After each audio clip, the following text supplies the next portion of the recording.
education is crucial in shaping life opportunities, contributing to higher wages, improved health, wealth, and increased happiness.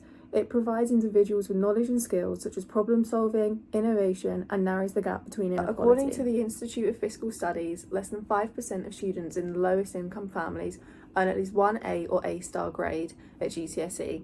More than half of the children who grew up in the most deprived households holds qualifications of up to GCSE level or below.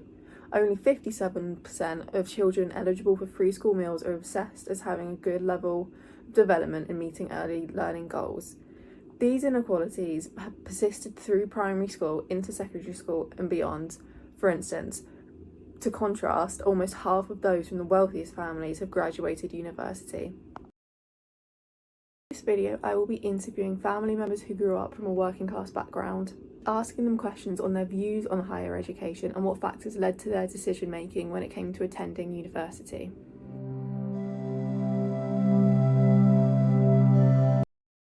Were you academic in school? Moderately so. I was put in a higher stream because I had certain ability in maths, but... And so were you encouraged at school to pursue higher education? No, we were not.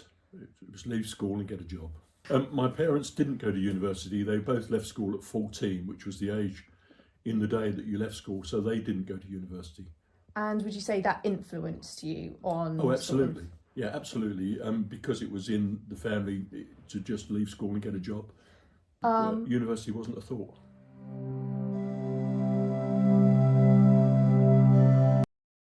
Did you go to university? No, I didn't go to university. Did anyone at school encourage you to go to university or support you with your decision to not go? No, there wasn't a lot of support or encouragement either way on the next steps to higher education.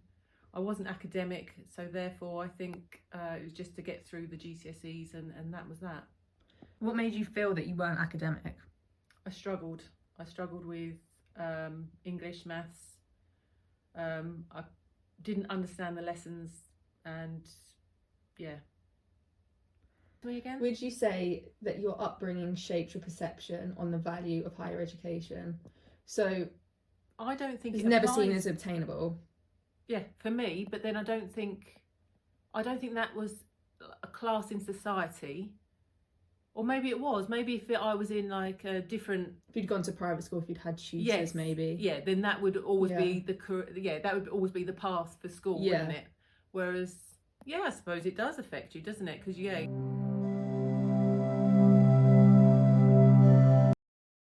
What did your parents do? My mum was a housewife and my dad was a mechanic. Did either of them go to university? They didn't. Do you think that affected your decision to not go to university? Not really, because I didn't really know what university was. Did your school didn't encourage you to pursue it or even make you aware that it was an option? No, I went to quite a rough state school in a council estate, and based on my grades, it was never suggested to me. So what was your perception of university growing up? I didn't really have one until later on in life when I started work and then saw people who had them and I didn't have one. And how did that affect you? It made me feel that I needed to get one, especially working in IT because a lot of people had computer science and I didn't have one. So that made me feel like I should get a degree. Would you have considered getting a degree if you'd grown up with the idea of university and it was a familiar, obtainable goal? Do you think you would have? I probably would have done if I knew how it would impact getting jobs, especially in around the year 2000. So did anyone in your social group, say friends, attend university? Yes, I had friends that actually did attend university from school, but they were from a different social background to myself. So were they more well off? They were well off, yeah, they didn't live in a council estate.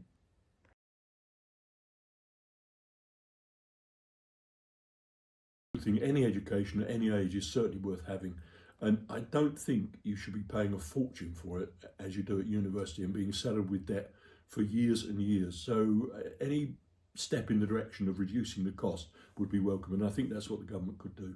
Work on improving pupil outcomes.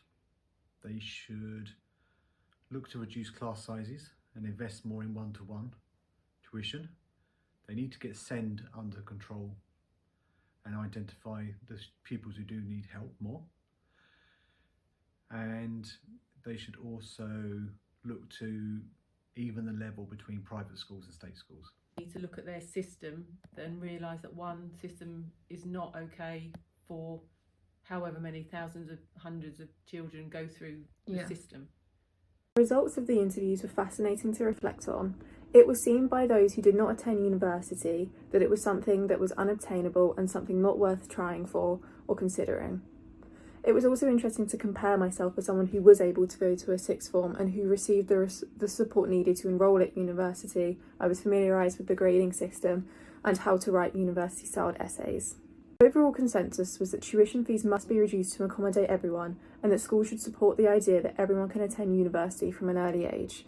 As a university student myself, I strongly agree with these statements. Free or reduced tuition would greatly relieve financial stress over basic needs such as food and rent.